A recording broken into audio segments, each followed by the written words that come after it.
بسم اللہ الرحمن الرحیم۔ السلام علیکم ناظرین، آج کی ویڈیو کوئی عام ویڈیو نہیں ہے۔ کون نہیں چاہتا کہ ہماری ہر مراد پوری ہو؟ ناظرین، حدیث کی روشنی میں جو کلمات ثابت ہیں، ان کو ہم کیوں چھوڑ کر قسمت کا رونا رو رہے ہیں؟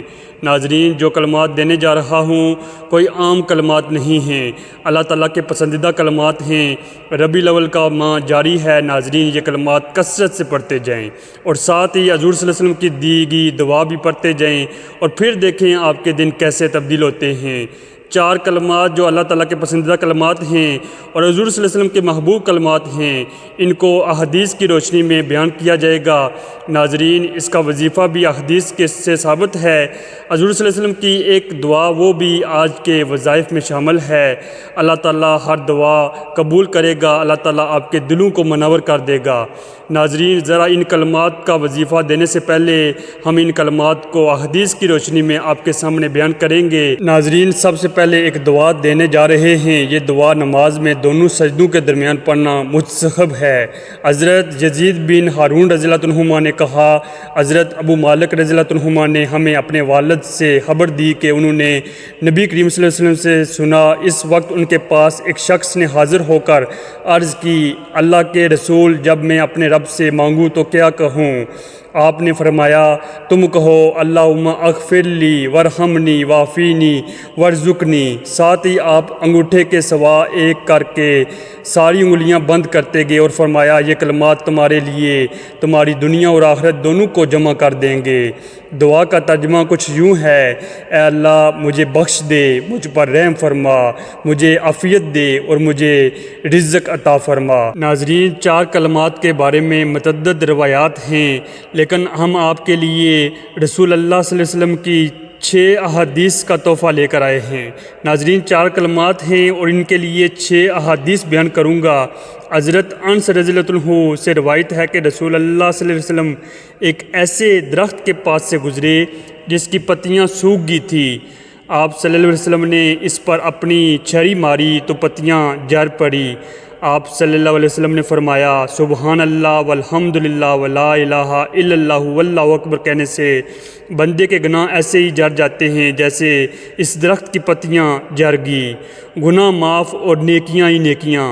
ناظرین، یہ حدیث ہے کہ حضرت ابو ہریرہ رضی اللہ عنہ اور حضرت ابو سعید خدری رضی اللہ عنہ سے مروی ہے کہ نبی کریم صلی اللہ علیہ وسلم نے فرمایا، اللہ نے 4 قسم کے جملے منتخب فرمائے ہیں، سبحان اللہ والحمدللہ ولا الہ الا اللہ واللہ اکبر۔ جو شخص سبحان اللہ کہے اس کے لیے 20 نیکیاں لکھی جاتی ہیں یا 20 گناہ معاف کر دیے جاتے ہیں۔ جو شخص اللہ اکبر اور لا الہ الا اللہ کہے اس کا بھی یہی ثواب ہے، اور جو شخص اپنی طرف سے الحمدللہ رب العالمین کہے اس کے لیے 30 نیکیاں لکھی جاتی ہیں یا 30 گناہ معاف کر دیے جاتے ہیں۔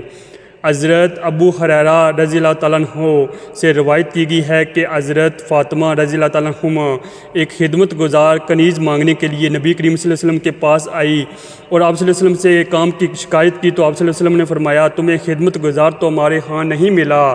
فرمایا، کیا میں تمہیں ایسی بات نہ بتاؤں جو تمہارے لیے خدمت گزار سے بہت بہتر ہے؟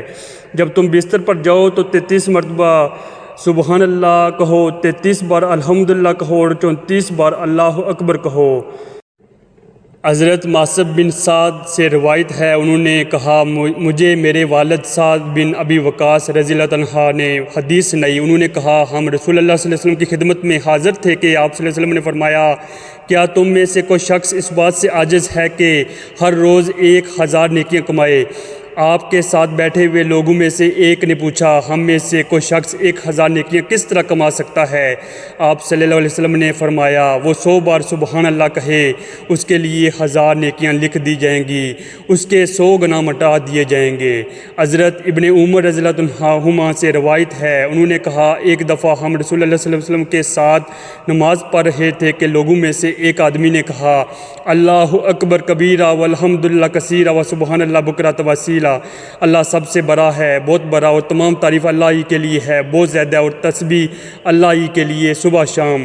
رسول اللہ صلی اللہ علیہ وسلم نے پوچھا، فلاں فلاں کلمہ کہنے والا کون؟ لوگوں میں سے ایک آدمی نے کہا، اللہ کے رسول میں ہوں۔ آپ نے فرمایا مجھے ان پر بہت حیرت ہوئی، ان کے لیے آسمان کے دروازے کھول دیے گئے۔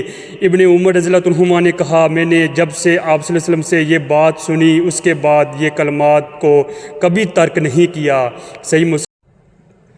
جریر نے امیش سے اور انہوں نے ابو صالح سے اور انہوں نے حضرت ابو ہریرہ رضی اللہ عنہ سے روایت کی، کہا رسول اللہ صلی اللہ علیہ وسلم نے فرمایا اللہ عز و جل فرماتا ہے میرے بارے میں میرا بندہ جو گمان کرتا ہے میں اس کو پورا کرنے کے لیے اس کے پاس ہوتا ہوں، جب وہ مجھے یاد کرتا ہے میں اس کے ساتھ ہوتا ہوں، اگر وہ مجھے اپنے دل میں یاد کرتا ہے تو میں اسے دل میں یاد کرتا ہوں، اگر وہ مجھے مجلس میں یاد کرتا ہے تو میں ان کی مجلس سے اچھی مجلس میں اسے یاد کرتا ہوں، اگر وہ ایک پلست میرے قریب آتا ہے تو میں ایک ہاتھ اس کے قریب جاتا ہوں، اور اگر وہ ایک ہاتھ میرے قریب آتا ہے تو میں دونوں ہاتھوں کی پوری لمبائی کے برابر اس کے قریب آتا ہوں، اگر وہ میرے پاس چلتا ہوا آتا ہے تو میں دوڑتا ہوا اس کے پاس جاتا ہوں۔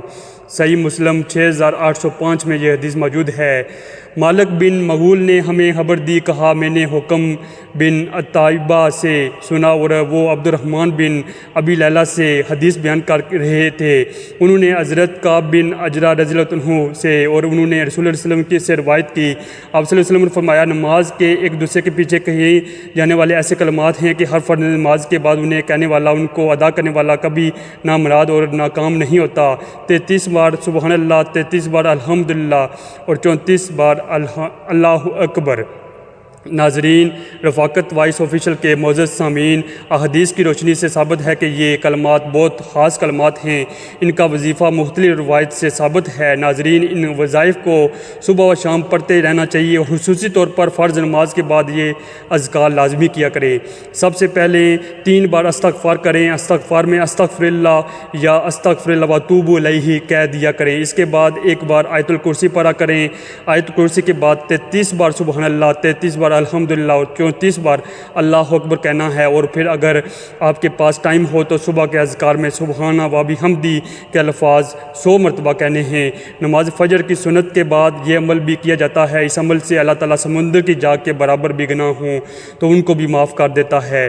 ناظرین، ہر دعا سے پہلے درود شریف اول و آخر اور اللہ کے ناموں کا ذکر لازمی کر لیا کریں، اگر سب نام نہیں لے سکتے تو کم از کم اپنی دعا میں یا ذو الجلال والاکرام یا حی یا قیوم یا رحمان ضرور کہہ دیا کریں۔ ناظرین، رات کو سونے سے پہلے سورۃ الملک کی تلاوت کر لیا کریں اور سورۃ البقرہ کی آخری آیات ضرور پڑھا کریں۔ ناظرین، ان کی تفصیل ایک ویڈیو رفاقت وائس آفیشیل چینل میں موجود ہے، آپ وہاں سے دیکھ سکتے ہیں۔ اگر ویڈیو اچھی لگی ہو تو اس کو صدقہ جاریہ کے طور پر دوسروں تک پہنچایا جائے تاکہ ہر مسلمان ان کلمات سے فائدہ اٹھا سکے۔ ناظرین، آج کے جو کلمات آپ کو میں نے سکھائے ہیں یہ کوئی عام کلمات نہیں ہیں، یہ پہلے شروع سے ہی میں نے بتا دیا تھا کہ یہ خاص کلمات ہیں۔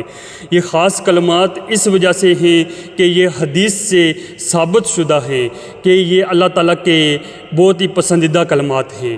تو اللہ تعالیٰ کے جو پسندیدہ کلمات ہیں ان کو اگر آپ کہہ دیں تو اللہ تعالیٰ آپ کے لیے ہر چیز میں آسانی پیدا کر دے گا۔ اور اس کے بعد حضور صلی اللہ علیہ وسلم کی حدیث میں موجود ہے کہ حضور صلی اللہ علیہ وسلم نے فرمایا ہے کہ یہ میرے محبوب کلمات ہیں۔ 4 کلمات جو ہیں یہ حضور صلی اللہ علیہ وسلم کے محبوب کلمات ہیں اور اللہ تعالیٰ کے پسندیدہ کلمات ہیں۔ ناظرین، دیکھ لیں کہ اگر اللہ تعالیٰ جو کائنات کا مالک ہے، جو دنیا کا اور اس دنیا میں چلانے والے نظام کا مالک ہے اور آخرت کا مالک ہے، اس کے پسندیدہ کلمات 4 ہیں۔ اگر وہ 4 کلمات اگر آپ وہ کرتے ہیں ڈیلی بیس پر تو دیکھ لیں کہ آپ کے لیے کتنے بڑے انعامات ہیں اور آپ کے لیے ہر چیز میں آسانی ہوگی۔ ناظرین، میں ایک آپ کو بتاتا چلوں ایک بات کہ اگر یہ کلمات اگر آپ 33 مرتبہ 34 مرتبہ کہتے جائیں تو آپ کے لیے ہر چیز میں آسانی ہوگی، آپ کے رزق میں آسانی ہوگی، آپ کی مشکلات آسان ہوں گی۔ جو بھی کوئی لوگ تنگی کا شکار ہیں، جو بھی مقدر و قسمت کا رونا رو رہے ہیں، انشاءاللہ عز و جل ان کلمات کے پڑھنے سے آپ کے لیے آسانی ہوگی۔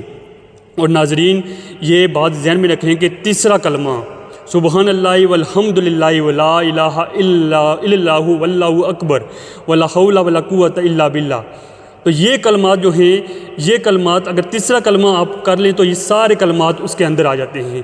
اللہ اکبر، سبحان اللہ بھی آ گیا، اس کے بعد الحمدللہ بھی آ گیا، لا الہ الا اللہ بھی آ گیا، 4 کلمات ہو گئے، اور ایک اضافی کلمہ ہو گیا وہ ہے لا حول ولا قوت۔ تو یہ بھی حدیث سے ثابت ہے کہ یہ جنت کے خزانوں میں سے ایک خزانہ ہے، لا حول ولا قوت الا باللہ۔ تو ناظرین، ان کو ضرور پڑھیں اور ان کو اپنے وظائف میں شامل کریں۔ اللہ تعالیٰ عمل کی توفیق عطا فرمائے۔